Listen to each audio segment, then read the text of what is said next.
Phillies lose this one to the Brewers 17-7, 3 straight losses in a row for the Phillies. Welcome into Postgame Live, presented by Corrado Insurance. Ben Davis, Ricky Bo, Ashlyn Sullivan here with you. We talked about this in pregame, how the Phillies wanted to get back. Brewers a good baseball team. Jesús Luzardo coming in excellent, a perfect 5-0, and this was a disastrous day for, say, Jesús Luzardo. And the Phillies as a whole, Ricky, it's a list of what could have gone wrong. Where do you rank number one? Luzardo. I thought Luzardo was horrible today, but I will tell you this much. I just said it in the crossover that there's no way you leave a guy that's supposed to be an ace of your staff out there to get his butt whooped when he doesn't have his good stuff. I find that horrible. I think that's a bad thing that happened out there. I don't care. You know what? Go get more bullpenners from Lehigh Valley then. If you don't have enough guys that can't go multiple days in a row, that's your own fault. And that pitcher should not have to pay after the season that he was having. Now all of a sudden his ERA goes up 1.5 points. I think that's pathetic. He didn't pitch well. We know that. He did not have a good day out there on the mound. But to keep him out there when he has nothing, I think that's an unfair thing to him. And Ben, you look at that, we asked in pregame, okay, what's his ceiling? But now you see a performance like this, and you got to imagine this is worst case scenario. Now you're left wondering, what is Jesús Luzardo at this point? Well, I think we know what he is. He's just had a clunker. We saw Zach Wheeler have a clunker the other night. It does happen to these guys. They're not, they're human beings, and it's something that unfortunately does happen throughout the course of a season. But he's going to be fine. His stuff is too good. He just didn't have it today, and the Brewers swung the bat well. And you got to tip your cap to that lineup because they took care of business today. And you wanted one thing. I think this shows one thing, because to me those last couple innings, that's embarrassing to have Weston Wilson going out there. And basically, I know he didn't give anything up, but he's lobbing the ball up there. What is the use? When are you going to start throwing in the white flag? When you could just quit? Because this is the most pathetic thing I've ever seen in my life. The umpire behind home plate was pathetic because, and take this the way you will, because I would have said it if it was the other way around too. Weston Wilson was throwing balls 1.5 feet above the strike zone being called strikes.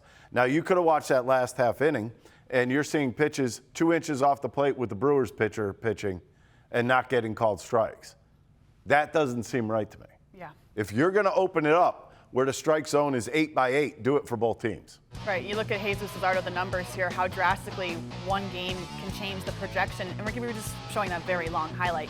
Ideally, when would you have taken him out of the game? I would have taken him out. Well, I would say, probably at 5-0. You knew he didn't have anything. We're watching. You could tell when he is throwing strikes, it was kind of like middle without much jump on the pitches. All his pitches were pretty flat. And the thing about this is he was starting to run those counts. We were seeing a lot of 3-1, 3-2 counts. Always in the spot where you have to throw a strike. When you get in that position, you're gonna get punked. And we saw it there in the 9th inning with Alexander for the Brewers. He put himself in a situation where he had to throw pitches out over the middle plate. You do that to anybody, you're gonna get your butt whooped, and that's exactly what happened. It definitely was that this afternoon. And Ben, I'm sure you've seen performances similar to this your days as a catcher. What do you even tell your pitcher when something like this is going on? Well, you just go out there and pat him on the tail and say, hey, man. Go have a drink. Go mix something strong and try and put it behind you. But that's not easy to take. I mean, you looked at those names. I mean, back to 1947, there was 1930, Boom Boom Beck back in 1933. These are names you never heard of, but it's been a minute since a pitcher gave up 12 earned runs in a game. I feel for the guy. I like to think that I had a good rapport with my pitchers and a good back and forth, but there's really not a whole lot you can tell him, Ashlyn, that's going to kind of cool them down or kind of, say, hey, it's going to be okay. After a performance like that, you start to doubt yourself a little bit, but I think Jesús was this, what was this, his 11th start, right? 12th start. Think about this for a second. He went from a 2.15 to a 3.58. That's 1.5 points he went up in one game. That's almost impossible to do. Brutal. After 12 starts? No, he should have been taken out earlier. Yeah. It's not fun. You're just trying to kind of slog your way through a game. So I understand that the hitters kind of are up there going, all right, let's try to make something of this. But, I mean, they're not necessarily giving up at bats because their stats still count, but it's one of those things where they know they're not going to win the game. Yeah, Patrick, I guess it was a different view from the batter's box because he threw, 52% cutters tonight. And they weren't moving and a lot. I didn't see them moving a ton, but obviously it must have been a different feel in the batter's box for a lot of these hitters because he was able to get 10 swings and misses. But it didn't look like he was, he was fit pretty much what we said before the game. He's going to be four-seamer, he's going to be two-seamer, and a predominantly cutter, and that's what he was today. But a few of those actually kind of backed up on him, almost like a sinker, but it was listed as a cutter on our TV. So, but it must have been a different feel for these hitters overall. But the fact that they eked out 7 runs, I don't even know how they would be able to do that. But Kyle Schwarber had himself a good day, 3 for 4 with an RBI. So nice to see these guys still battle. This game, raw sewage. That's what it was. It really was, and I think everyone can agree with that. The Phillies losing this one 17-7. Rob Thomson ejected in the 4th inning. Let's go across the street and hear from Topper now. So good all year, but today just seemed like didn't have control or a lot of hard contact. Yeah, he. It's funny because his first pitch strikes were really good, and when he didn't execute, they hit the ball hard. When he did execute, the ball seemed to find a hole or soft base hit. So it kind of got away from us in the 4th there. First batter of the inning, ball falls in. Marsh needs to call Casty off there. And then we have the throw in there on the bunt, next hitter. So, one of those days. The balk was the frustrating part, the call itself, or who called it, or what happened there? Well, his explanation to me, the third base umpire called it. His explanation to me was that at the top of his leg lift, he stopped. That's the first time I've ever heard that. So, that's why he called the balk. And my question to him was, well, why didn't the umpire at first base call it? Why? So, anyway. In that 4th inning, as the base runners were kind of piling up on Luzardo, were you guys just thinking he's going to be able to get out of that, or just that he needed to get out of that to save the bullpen? A little both, really. Tell you the truth. You're thinking the way he grinds and the way he battles and competes, you're thinking he's going to get out of it. And then, and also, we wanted to save the bullpen as much as we could. That ball with Marsh and Castellanos was like charging it hard, and so he called Marsh off. Is that what happened? He did not. He did not call the ball. So Marsh has to keep going, call the ball, call Casty off because he's got priority in the outfield. Luzardo said he's felt good about his workload so far this year, but he's reached about what he did last year. Does a day like today lead to more conversations about what his workload is or what it's been? I don't think so. The velocity's still there. I think the stuff is still there. There's some days when you just don't execute as well as others, but I don't think it has to do with workload. I know it's complicated a bit because you're out of the game, but in the 4th inning, is there a consideration to get Luzardo out just to make sure that one really bad outing doesn't ruin his season stats, or does that matter at all? Well, statistics matter.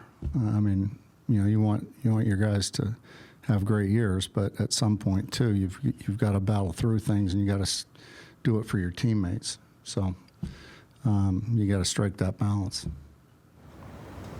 Did Bryce end up swinging about today? He did, and he threw. Feels better. We'll check it again tomorrow. Much of the play. He turned on it. Both of them. Way too much of the play. Almost one of them was just a little bit more inside for Hoskins to pull. And, Rhys Hoskins, he could hit the ball out of the yard, and he proved that today. Yes, he did. The Brewers definitely took care of business as the Phillies lost them 17-7 this afternoon. Jesús Luzardo, not a good outing at all for him. Let's go into the clubhouse and hear from him. A lot of it. Just, again, starting off early, putting us down in the hole. I think it's frustrating back-to-back starts, and then it kind of unraveled in the 4th. But just not being able to get back on track and, give length to the team, kind of put the bullpen in a bad position, obviously put us down in a bad hole. So that's not what you want as a starter. That balk call in the 4th inning, what was the explanation you got? Is it something you've done before?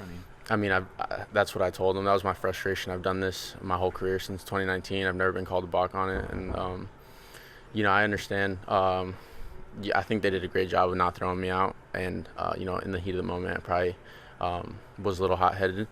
But I just wanted an explanation as to what was the balk.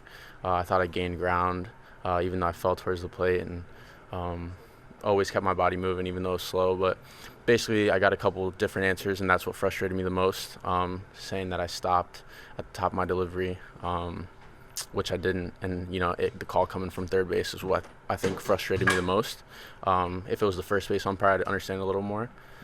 But it is what it is. And, not everyone's perfect. So I think that that frustration kind of caused me to unravel a little bit more, as opposed to kind of step back and just cool myself a little bit and then get back to it. Just with how good this year had gone up until today, is it easier said than done to just kind of flush one bad start and move on, or is that something that you think you can do pretty easily? I mean, that's what they pay us for, being able to just flush outings like that. Obviously, it's frustrating, and outing like today, I don't know the numbers, but I could probably tell you that's my career worst. So it's definitely frustrating for me.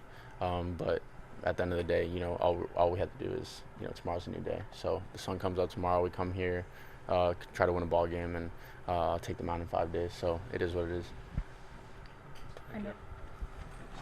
I know you said you felt comfortable about your workload this year. I mean, does a day like today and reaching about the innings you pitched last year make you reconsider that at all?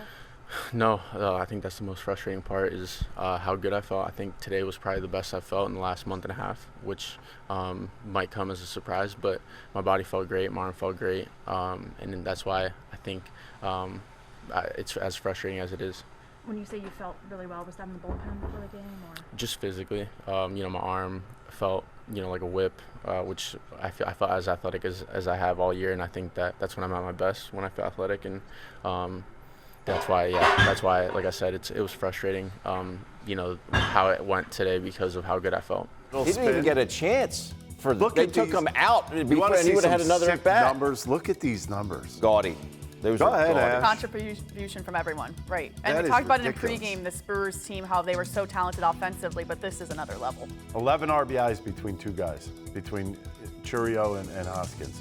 That is, I mean, everybody. Can you imagine a party they're having tonight? They're having some brews tonight. There's Rightfully no doubt about so. it. Day game tomorrow, Ricky. Yeah, don't they're care. busy. They're booked and busy. They've already won the series. They don't care. Yes, and speaking of that, the Phillies losing this one 17-7, another game tomorrow. But first, let's hear from JT Realmuto in the Phillies clubhouse. I don't know necessarily what looked different from him, but just wasn't able to get it done. I felt like anytime runners got on base, it just kind of snowballed from there. So the two really big innings, obviously, that's not normal from him. So don't really know why it happened, but just that's baseball. As a team, you guys have been playing really well. How do you keep one really bad loss like that from spiraling into something worse? Oh, you just got to flush it. Yeah, I mean, I told even Zeus for himself personally, like as soon as he walks off the mound, this one's over. You got to let it go. So we got to do the same thing as a team. It was obviously an embarrassing loss. You never want to lose like that. So we just got to flush it and move on tomorrow. With that balk, do you have a vantage point where you can see whether it is or not? Or? I couldn't. No, for me, it's hard to tell because I can't see whether he moves forward or down the rubber, whatever the case is. I'm not even sure. It's just tough to see from my angle. So I know the sweeper's been a good out pitch for him, especially against lefties, and some lefties had success against it today. What did you see from that? I mean, they have lefties that handle sliders pretty well compared to a lot of other teams' lefties. So he just wasn't able to execute it quite as good as he needed to. And like I said, you got to give their guys credit over there. JT, for you personally, where do you feel like you're at with your swing right now, and you feel like you're getting closer to getting your timing now a little more? Yeah, I mean, just still working on things with K-Long. Just trying to be a little more consistent at the plate, obviously. I haven't felt my best the last few weeks, so just grinding it out in the cage, try to figure it out. How much of a jolt it's going to be when you guys get Bryce back in the lineup here eventually? Yeah, it'll be nice. Obviously, anytime you lose a bat like that, it's unfortunate, so we'll be excited to get him back in the lineup.